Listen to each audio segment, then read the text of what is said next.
नमस्ते। मार्केट सर्वे और swatch file भाग 1 के इस सेशन में आपका स्वागत है। आइए इस सेशन के उद्देश्यों को देखते हैं। इस सेशन के अंत में आप निम्न के बारे में सक्षम होंगे। यह बताने में कि विभिन्न फैब्रिक्स और मटेरियल्स का मार्केट स्टडी कैसे किया जाए, गारमेंट इंडस्ट्री द्वारा सामना की जाने वाली सामान्य 5 समस्याओं का वर्णन करने में, फैशन मार्केट रिसर्च को समझाने में, मार्केट रिसर्च सर्वेस के लिए 5 सफलता टिप्स समझाने में, स्वैच फाइल तैयार करने के लिए आवश्यक टूल्स और मटेरियल्स निम्न हैं।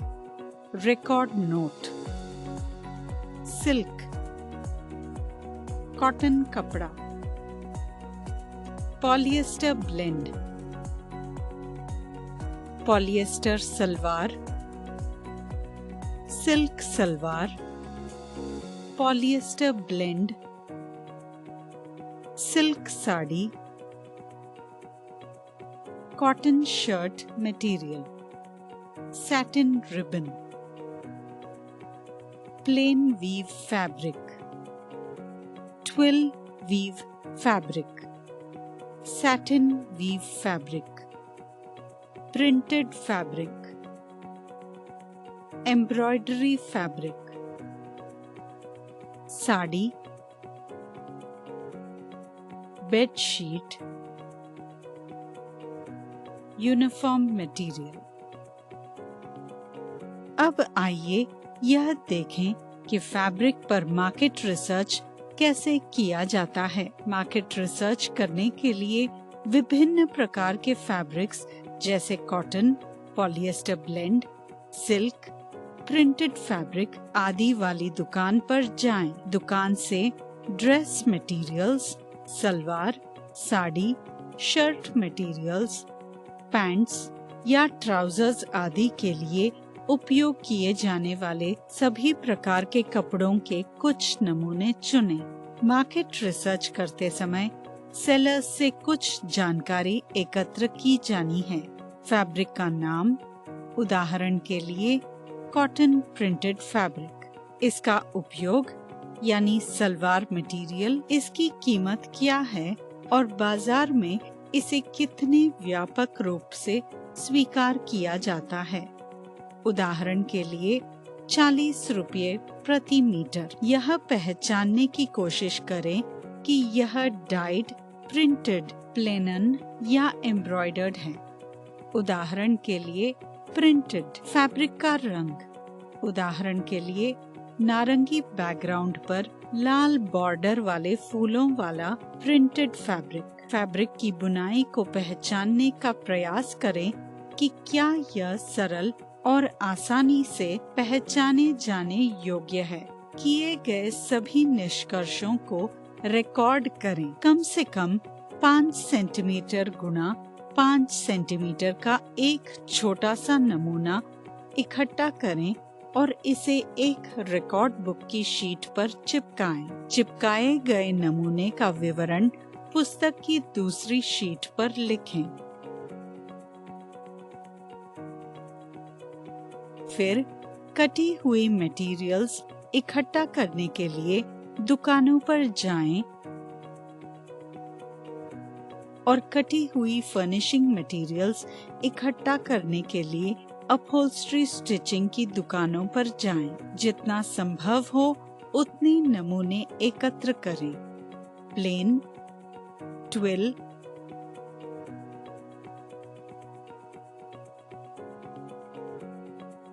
और सैटिन वीव्स में से प्रत्येक में से न्यूनतम 5 नमूने, प्रिंटेड और एम्ब्रॉयडरी फैब्रिक्स में से प्रत्येक में 5 नमूने,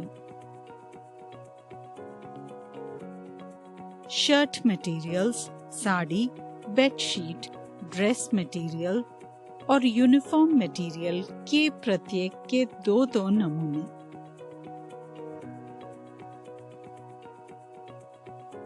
आइए उन 5 सामान्य समस्याओं पर नजर डालते हैं जिनका सामना सभी गारमेंट मैन्युफैक्चरर को करना पड़ता है, जो गारमेंट प्रोडक्शन के प्रदर्शन में बाधा डालती है और डिलीवरी में देरी करती है। गारमेंट इंडस्ट्री के लिए रॉ मटेरियल आवश्यक है।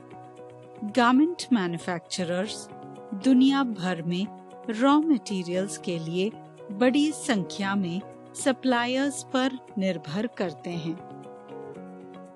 उपलब्ध स्टॉक की गलत जानकारी, प्रोडक्शन फेज के दौरान सटीक आवश्यकता की गलत जानकारी, प्राकृतिक आपदाएं और जियोपॉलिटिकल इंस्टेबिलिटी जैसे विभिन्न कारणों से मैन्युफैक्चरर को समय पर रॉ मटेरियल नहीं मिलता है।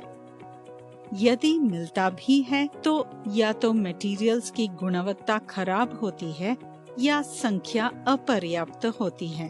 परिणाम स्वरूप उन्हें मटेरियल सोर्सिंग और कमी की समस्याओं का सामना करना पड़ता है। आइए गारमेंट्स इंडस्ट्री द्वारा सामना किए जाने वाले 5 आम समस्याओं को समझते हैं। स्टॉक और ऑर्डर की मात्रा को ट्रैक करने और बिजनेस ऑपरेशंस को ठीक से चलाने के लिए स्टॉक को फिर से कब भरना होगा की समझ के लिए इन्वेंट्री का पूर्ण नियंत्रण और दृश्यता प्राप्त करें। कई गारमेंट मैन्युफैक्चरर अभी भी प्लेन एक्सेल फाइल्स का उपयोग करके पुरानी इन्वेंट्री मैनेजमेंट पद्धति का पालन करते हैं। वे पेन और पेपर मेथड से आइटम्स की सूची बनाते हैं, का उपयोग करते हैं और एक स्प्रेडशीट में जानकारी दर्ज करके इन्वेंट्री को ट्रैक करते हैं। इसकी वजह से वे अपनी इन्वेंट्री मैनेजमेंट प्रोसेस को बढ़ाने में असमर्थ हैं। विभिन्न डिजिटल तरीकों का उपयोग करने से यह समस्या हल हो जाएगी। आगे आइए गारमेंट इंडस्ट्री में प्रोडक्शन में देरी होने के 5 कारणों पर गौर करते हैं। Human errors, shortage of man power, supply chain में अक्षमता, स्लो प्रोडक्शन, पुरानी मैन्युफैक्चरिंग प्रोसेस का पालन करना और ट्रांसपेरेंसी की कमी। क्वालिटी अप्रूवल्स को पूरा करने के लिए प्रोडक्ट्स की तैयारी से लेकर उन्हें अंतिम रूप देने तक गारमेंट मैन्युफैक्चरर्स को ऑर्डर प्रोसेसिंग में विभिन्न चुनौतियों का सामना करना पड़ता है। गोदाम में पड़े आधे अधूरे प्रोडक्ट्स को अगले जॉबर के पास भेजने या माल प्राप्त करने के लिए जॉबर्स के साथ इम्प्रॉपर फॉलोअप्स आम तौर पर चीजों में देरी होती है। गारमेंट मैन्युफैक्चरर्स के लिए गारमेंट डिफेक्ट्स एक और बड़ा मुद्दा है। प्रोडक्ट को पूरा करने के बाद गारमेंट्स पर कई दोष पाए जाते हैं, जैसे loose buttons, holes, stains, discoloration, inappropriate trimming, खराब इस्त्री, लूज थ्रेड आदि। यह सब खराब संचार, अनुचित कटाई, ट्रिमिंग, गारमेंट्स के पार्ट्स की अनुचित हैंडलिंग के कारण होता है। फैशन मार्केट रिसर्च सूचना के 2 स्रोतों से बना है, जिन्हें प्राइमरी और सेकेंडरी रिसर्च कहा जाता है। प्राइमरी और सेकेंडरी दोनों स्रोतों की जानकारी का उपयोग करके टारगेट मार्केट और उसके विभिन्न सेगमेंट्स के बारे में कई प्रमुख कारकों का निर्धारण करें। इसमें निम्न शामिल है: फैशन पर वार्षिक खर्च, इन स्टोर वर्सेस ऑनलाइन शॉपिंग अनुभव आवृत्तियों की तुलना,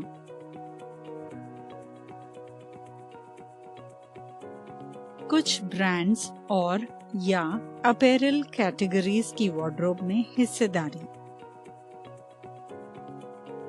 टारगेट मार्केट ब्रांड्स को कहां और कैसे खोजता है।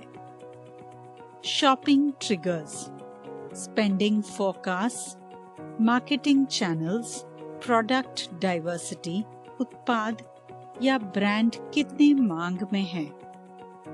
आइए फैशन इंडस्ट्री के लिए प्राइमरी रिसर्च के बारे में विस्तार से जानते हैं।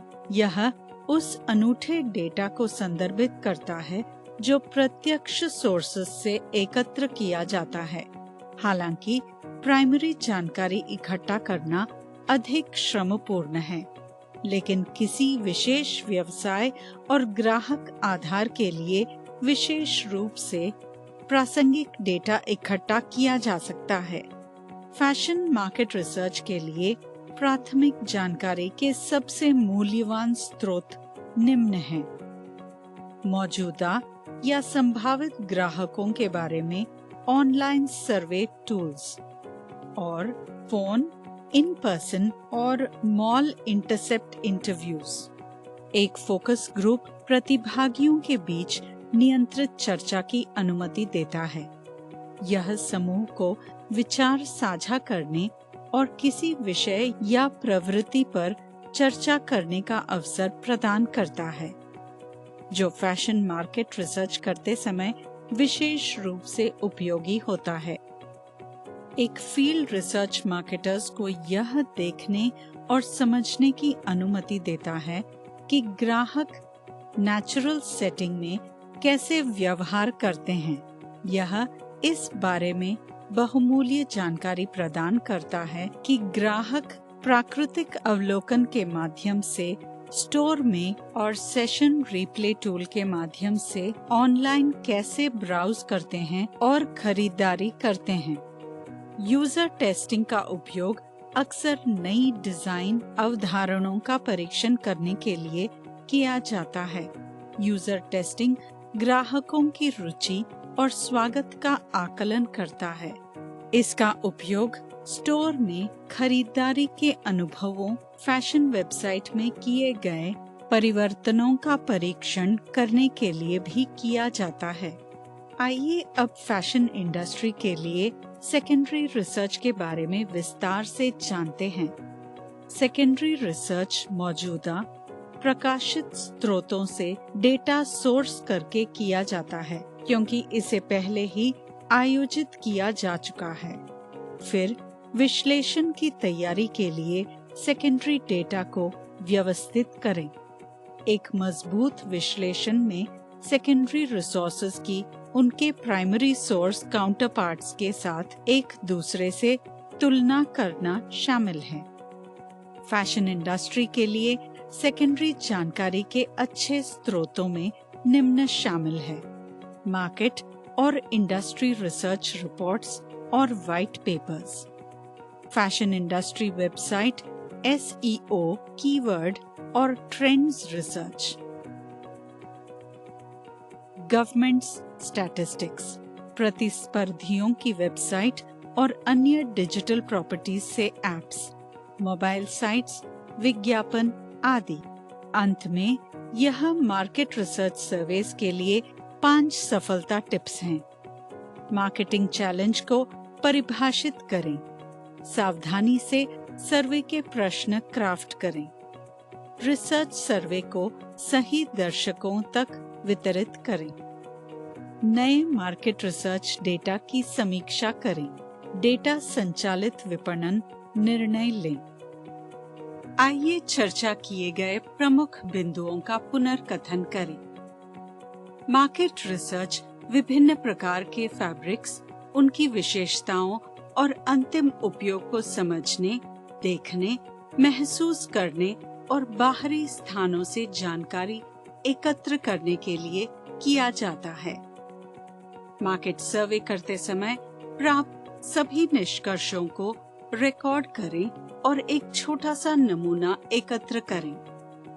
गारमेंट्स इंडस्ट्री द्वारा सामना किए जाने वाले 5 आम समस्याएं निम्न हैं: रॉ मटेरियल की समस्या, इन्वेंट्री मैनेजमेंट की समस्या, प्रोडक्शन में देरी, ऑर्डर प्रोसेसिंग की समस्या और गारमेंट्स में डिफेक्ट्स। सेशन के अंत तक पहुंच गए हैं। आशा है कि आपको मार्केट सर्वे और स्वैच फाइल भाग 1 के बारे में अच्छी समझ मिल गई होगी। अगले सेशन में मिलते हैं।